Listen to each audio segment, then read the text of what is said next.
¿para qué es importante el esquema de direccionamiento? ¿Por qué el esquema de direccionamiento debe entenderse? Esto que vemos aquí es direccionamiento, es el concepto del direccionamiento con clase. Direccionamiento con clase. Y bueno, creo que está sobreentendido, ¿no?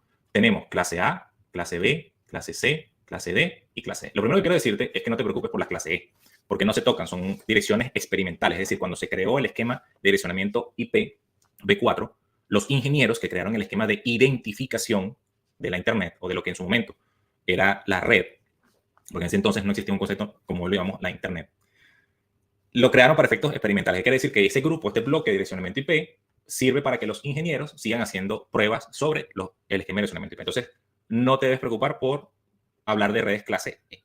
Cuando hablamos de redes clase D, hablamos específicamente de redes multicast. Vamos a colocarlo aquí. Es el bloque multicast. En el CCNA, como lo puedes ver aquí, multicast, en el CCNA debes aprender y se deben estudiar las direcciones multicast más importantes, como por ejemplo SPDF 224.005, 224.006, por mencionar algunas, para no entrar directamente en el esquema, ¿no? Pero es importante que puedas visualizar el esquema multicast dentro del CCNA, porque también hay algo que se llama enrutamiento multicast, pero eso no se ve en CCNA, se ve en CCNP. Bien, dicho esto, multicast, aparte de ser un esquema de direccionamiento, un formato, como puedes ver, un intervalo, un rango, también se entiende como un tipo de comunicación, que significa uno a varios. Uno a varios. ¿Quiénes son esos varios? Los que tengan esa dirección multicast son los que van a responder, los que van a escuchar. Porque tenemos la comunicación unicast, que es uno a uno. Y tenemos la comunicación broadcast, que es la comunicación uno a todos. Entonces, muy importante diferenciar entre broadcast y multicast, porque cuando saltemos a IP versión 6, en IP versión 6 todo funciona con multicast. Todas las comunicaciones en IP versión 6 son basadas en multicast. No existe broadcast en IP versión 6. Muy importante esto. Entonces, en IP versión 6, las direcciones multicast son la base porque todo se comunica a través de multicast. Bien, continuamos. Entonces, aquí tenemos redes clase C. ¿Qué es lo importante que debes visualizar aquí? Que hay un rango. Las redes clase A van desde 1.000 hasta 127.000. Esto indica que tengo 128 redes. Entonces tú te preguntarás, Jesús, pero ¿cómo tengo 128 redes allí? Vamos a ir progresivamente explicando este concepto. En las redes clase A, se identificó que el primer octeto define el ID de la red. Aquí empezamos a hablar de temas. ID de la red. Y hay un ID de host. Bien. Entonces, hablamos de direcciones principales, subredes, VLCM, clases de interdomain routing, máscara de subred. Ahora ya estamos entrando al concepto de ID de red, ID de host. Las redes clase A consideran el primer octeto como el ID de la red y los otros tres octetos como el ID de host. Pasamos a las redes clase B. Las redes clase B van desde 128.0 hasta 191.255. Las redes clase B consideran los dos primeros octetos como parte del ID de la red y los últimos dos octetos como parte del ID de host. Tú te podrás preguntar, Jesús, estás empezando a dar una clase de direccionamiento y me estás hablando de octeto. ¿Qué significa octeto? No te preocupes, te lo voy a explicar ahorita mismo. Ahorita es importante que en este caso me interesa que aprendas el rango. Las redes clase A en general, la red principal como se creó, como se diseñó hace 40 años, van desde 1 hasta 127. Ese es el rango completo. Y el primer octeto para la red clase A. La red clase B son desde 128.0 hasta 191.255. Ese es el rango completo que se le dio a las redes clase B. En el caso de las redes clase C, 192.0.0 hasta 223.255, 255. Entonces, observa que en el caso de la red clase C, los tres primeros octetos definen el ID de la red y el último octeto queda definido para el ID de host. En el caso de las redes clase D, no hay un concepto de máscara, es un concepto nada más de bloques de direcciones IP y parten de 224. Cuando tú veas una dirección IP 224.00 hasta 239, son redes multicast. Bien. Entonces, aquí, ¿cómo puedo brindarte un ejercicio más sencillo en qué es un ID de red y qué es un ID de host? Me parece que la mejor forma es hablarte del esquema de la telefonía, porque el mundo IP heredó básicamente la estructura de la telefonía. Entonces, quiero que visualices lo siguiente. Cuando tú tienes un teléfono, vamos a dibujarlo aquí. Cuando tú tienes un teléfono, a ti se te entrega un número celular. Vamos a colocarlo aquí, un número celular. Si yo hago el ejercicio del número completo, del número celular, digamos, vamos a suponer que estamos en Estados Unidos, me van a decir más 1, hay un código de área, digamos que es 356, y luego viene una serie de dígitos, que normalmente son, por ejemplo, 951 guión, y aquí tenemos entonces 11, por ejemplo, por dar un número. Entonces, ¿cómo Estoy tratando de hacer una analogía para que visualices la diferencia entre octetos y dígitos, porque es el mismo ejercicio. En la telefonía, estos últimos 4 dígitos son el ID del host. ¿Cuál es tu host? Tu teléfono. Porque en la telefonía, bueno, hoy en día con la telefonía IP, un dispositivo de voz, un teléfono, un computador, un intercomunicador, lo que sea, pero si me remito al tema específico de la telefonía, los últimos 4 dígitos siempre están asociados a tu dispositivo telefónico. Esto que está aquí, el 951, es, en cierta forma, un bloque de red. ¿Por qué? Porque la empresa telefónica tiene 951, 001, 951, 002, 951, 003. Ese es el bloque. Ese bloque se puede interpretar como una subred. Entonces, porque también tienen el 952 y el 952 también empieza por 952.001, 952.002 y así le va entregando números a los dispositivos. Pero también hay otro rango, que es este que está aquí. Vamos a cambiar el color para que se identifique mejor. Tengo esto y tengo este rango. 356. 356, ¿qué creen ustedes que es 356? ¿Un dispositivo o una red? Realmente es una red, es un código de área, es lo que entendemos como código de país, o mejor dicho, como código de zona o de estado. Esto puede ser Florida o dentro de Florida puede ser otra área. Entonces puedes ver que quizás el 356 representa para el estado de la Florida, el 951 representa, no sé, digamos, el mismo concepto, todo lo que es la zona de Miami, y este es el número celular. Este es el host como tal. Y también entonces tengo otro bloque que representa el ID de la red para Norteamérica, para USA, para Norteamérica. ¿Qué estamos viendo aquí? Un concepto jerárquico, donde el sistema de enrutamiento de llamadas conoce a dónde debe enviar la llamada basado en un número. Esto te lo explico de la siguiente manera, de la siguiente forma. Imagina que hay un router, imaginemos que estamos en la PSTN, en la Public Switch Telephone Network, estamos en la PSTN, y están los routers o los switches de telefonía, ¿verdad? Porque hoy todo es IP, Y yo estoy aquí en mi casa y quiero llamar a un destino. Ese destino es este número telefónico. Cuando mi llamada telefónica entra, digamos, al sistema del proveedor de servicio, ¿verdad? Digamos que es el ISP o el proveedor de telefonía, vamos a llamarlo así, el proveedor de telefonía, el paquete lleva un origen y un destino. Ese destino es mi número telefónico. Cuando entra aquí este router, que digamos, yo estoy en Canadá y esto tiene que salir por USA, ¿cómo este router sabe que tiene que enviar el paquete hacia Estados Unidos? Bueno, porque los routers entienden de segmentos. Los routers entienden esto. Ellos dicen, esto va para Estados Unidos, ok, yo sé a dónde mandarlo. Y se lo manda un router. Cuando llega el router de USA, dice, ok, llegó aquí. ¿Hacia dónde vas tú? Porque yo tengo USA y tengo 50 estados. No, yo voy a este segmento, yo voy a esta red. Ok, te voy a mandar entonces por este router, por esta salida. Excelente, te mando a Florida. Cuando llegan los routers de la Florida, los routers de la Florida dicen, ¿en qué segmento estás tú? No, yo estoy en el 951. Y cuando llega el router de la Florida, entonces se le entrega a este teléfono. ¿Por qué te hago esta analogía? Te hago esta analogía para que visualices que el esquema IP es el mismo concepto. El IP es un identificador. La dirección IP es un identificador. Tu objetivo como ingeniero de red es poder asignar un identificador único a un host en la red basado en los requerimientos de la empresa. Y debes tú poder entonces crear tu propio esquema de red. Si tienes alguna consulta en relación a esto, por favor, házmelo saber. Pero es muy importante que visualices este concepto. Bien, continúo por aquí.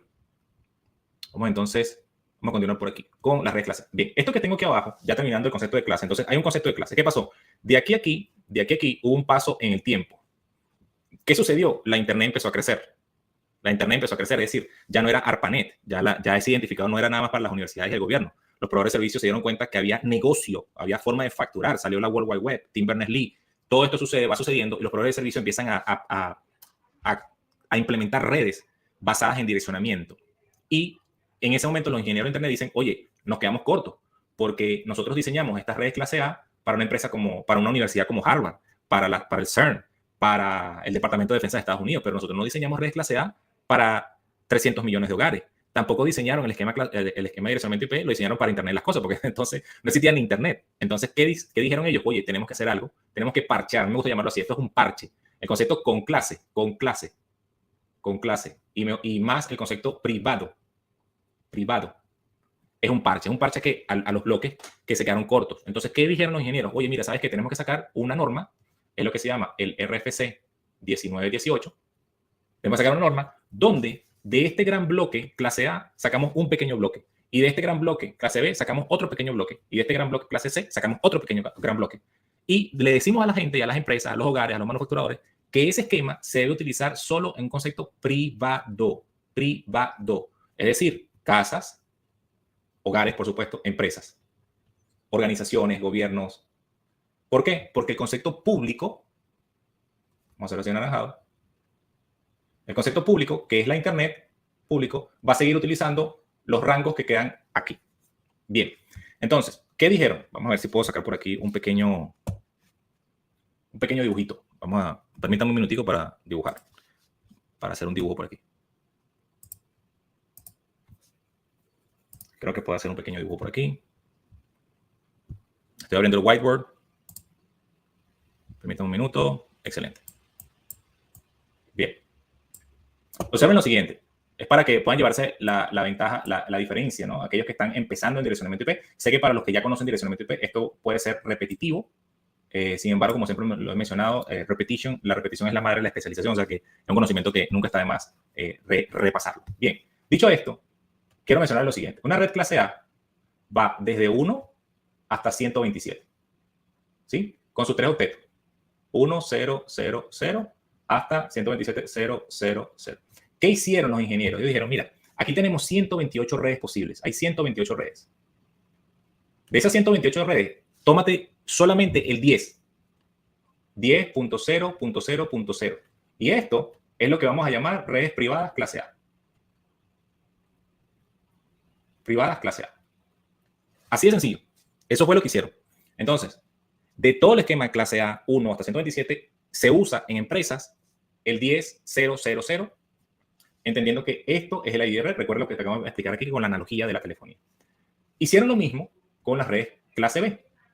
Las redes clase B van desde 128, 0.0.0, a 191, 255, 0, 0.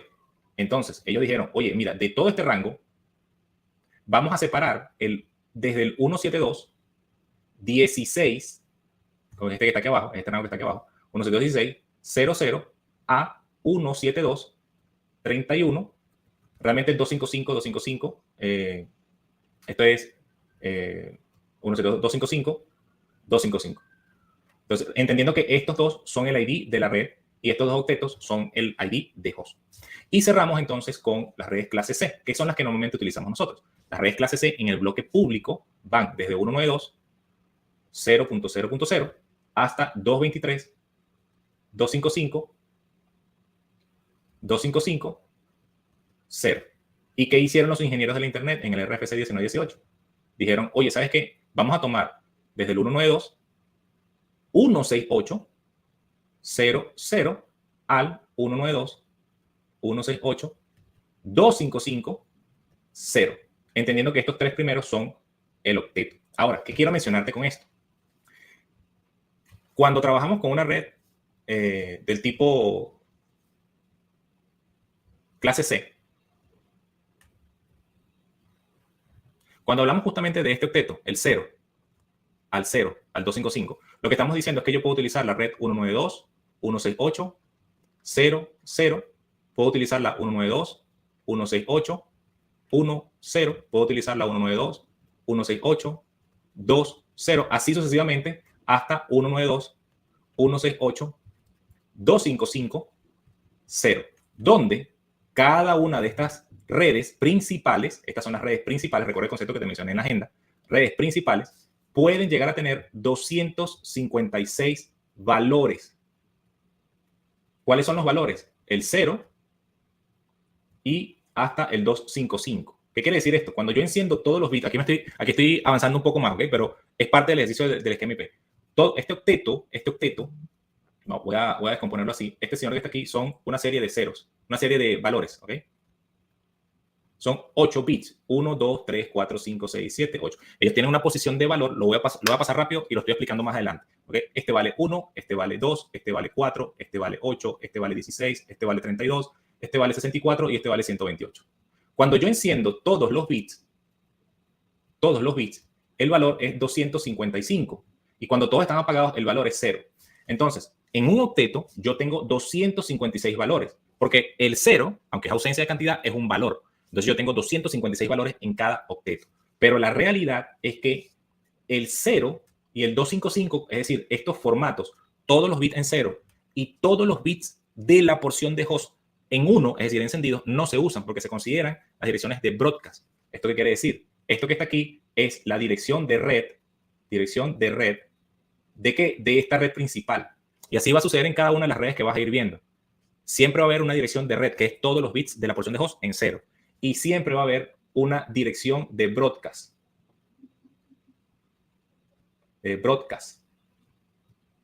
Bien, la dirección de broadcast no se utiliza, porque le estoy hablando a todos los equipos, no se utiliza la dirección de broadcast. Entonces, para cerrar este ejercicio, el último octeto que tenemos nosotros, tengo 256 valores, desde 0 al 255, y realmente esto me permite tener 254 ID de host posibles. Eso es en cada octeto completo. 254 ID de host posibles. Es decir, cada una de estas subredes en este octeto puede llegar a tener 254 hosts. Es decir, puede tener 192, 168, 0.1, este es el host 1, .2, .3, .4, hasta 254. ¿Por qué? Porque la 255 no se usa porque es la dirección de broadcast, esta que está aquí, y esta que está aquí, 192, 168, 00, tampoco se usa. ¿Por qué? Porque es la dirección de red, que esta que está aquí. ¿Ok? Esta que está aquí. Conceptos fundamentales cuando pasemos al mundo de subnetting. Esto es importantísimo para ti, para tu formación en CCNA. Me gustaría que si tienes consultas, preguntas, comentarios, me las hagas llegar y puedo ir más rápido o un poco más lento según la necesidad. Bien, vamos a guardar esto por aquí. Entonces recuerda el último octeto. Vamos entonces a continuar hablando aquí. Recuerda los valores, clase A, clase B, direccionamiento privado, direccionamiento público. Un tema importante. Tú dirás, bueno, Jesús, ¿cuál es el beneficio? Es parte de lo que está en el CCNA. ¿Cuáles son los beneficios de contar con un esquema público y un esquema privado? Lo primero que te garantiza es eficiencia. Lo segundo que te garantiza es orden. Lo tercero es jerarquía. Es decir, toda la parte positiva de gestionar un esquema, como lo es el esquema de direccionamiento IP, un esquema jerárquico. Se hace jerárquico cuando tú, como puedes ver en la presentación, arriba en la parte de la telefonía, donde tengo la telefonía, puedes ver que hay una jerarquía, ¿no? Está el país, está el estado, está la zona y están los DID. Bueno, el mundo IP es el mismo ejercicio. Yo tengo los hosts, yo tengo una subred que está asociada a una VLAN, esa VLAN está asociada a una red de enrutamiento y voy a otro esquema, a otro segmento de red que también tiene el mismo concepto inverso. Hay una red principal, hay un esquema de subredes y hay una cantidad de dispositivos de host. Bien, dicho esto, vamos a pasar entonces a la parte un poquito más técnica. Continuamos avanzando.